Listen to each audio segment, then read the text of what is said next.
kalompatan. Wa huwa ta'ari itu nafas eta juz'un juz minal hawa dina hawa. Yakhruju nu kaluar itu si nafas min batinil badani dina jero badan. Atau naka hawa tina naon. Bi juz'in dina juz minaz zamani dina zaman au min anfasika atau ay min anfasika tegasna tina pirang-pirang napas anjeun tubdihi nu ngadohirkeun anjeun hu kana itu napas eta diruhu tegasna nu ngadohirkeun anjeun hu ka itu napas bi qudratillahi taala kalawan kekuasaan Allah taala tubdihi teu ngadohirkeun anjeun hu ka itu napas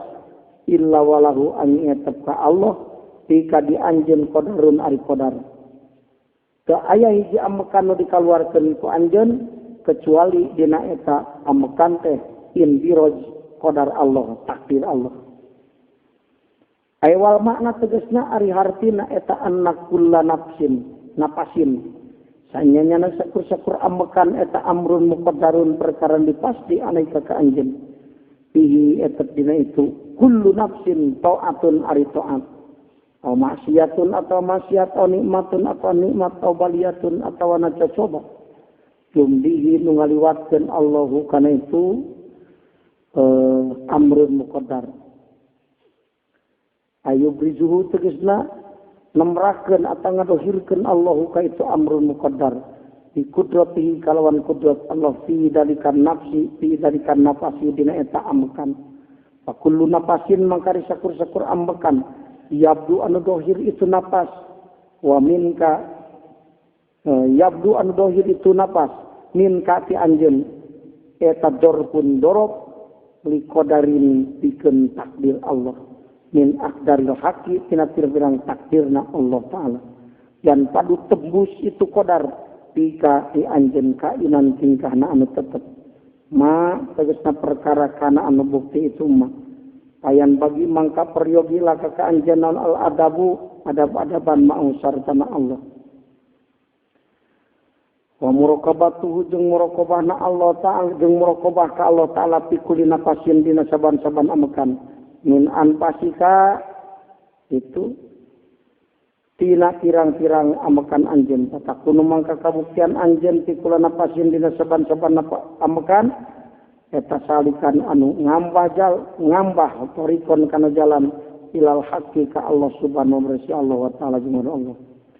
wa huwa itu salikan torikon te eta makna qaulihim makna dawuhan para ulama at-turuku ari pirang-pirang jalan ilallah ta'ala ka Allah ta'ala eta bi ada di anfasi khalaiki sabing bilangan pirang-pirang amekanana pirang-pirang makhluk jalan ka Allah teh lain nganukur dihitung ke 40 70 tarekat teh kade sabing bilangan napas makhluk tarekat ka Allah jalan nusul ka Allah 23 lapa parokob ulah ngintip-ngintip anjeun ayyuhal muridu eling-eling ngarepkeun nusul ka Allah purugol agyari kana kosongna agyar ail alwaridati anu datang ala qalbika kana hati anjeun wahya ta'ari itu ajar teh eta dulumatun pirang-pirang poek tahdusu anu anyar datang itu dulu mati kan itu qalbun tahulu ngahalangan itu dulumat teh tahulu anu ngahalangan itu dulumat bainahu antara itu qalbun wa baina syuhudil maula jeung antarana musyahadah ka Allah taala wal huduri jeung antarana hadir ma'ahu sartana Allah taala inna dalika mangka sanyana itu tatarokob burugol akjar eta yak tauka megatkeun itu dalika anjeun anu judil muraqabati kana ayana muraqabah lahu ka Gusti Allah fi madina perkara wari Allah eta muka menyicingkeun anjeun fihi dina itu mah la tatarokob burugol akjar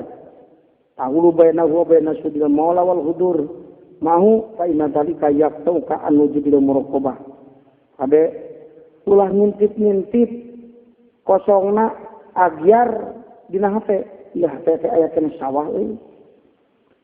asup wae teh bet muning teh kana hate Tak ulah naliti ajar nu arasup kana hate. Naon sababna lamun naliti ajar nu arasup kana hate engke hilang muraqabah.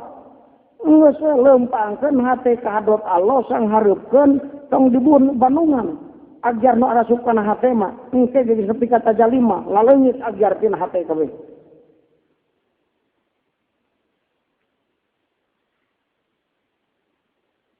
Minal amal tina pirang-pirang amal alati anu tatawassalu tepi anjeun biaku sabab itulah ti ilahi ka Allah fal matlubu mangkaryan disupri min kati anjeun eta al muadobatu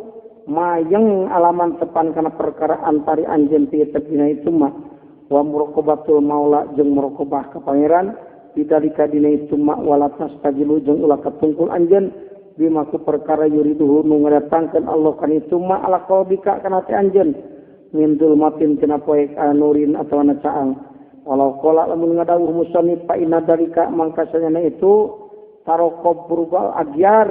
sakadinya eta yak tauka megatkeun itu dalika anjeun amatina perkara wari Allah eta mugi muka anu ngicingkeun Allah ka anjeun ti dina itu mah lakana tangtu kabuktian itu kawal eta aula leuwih utama.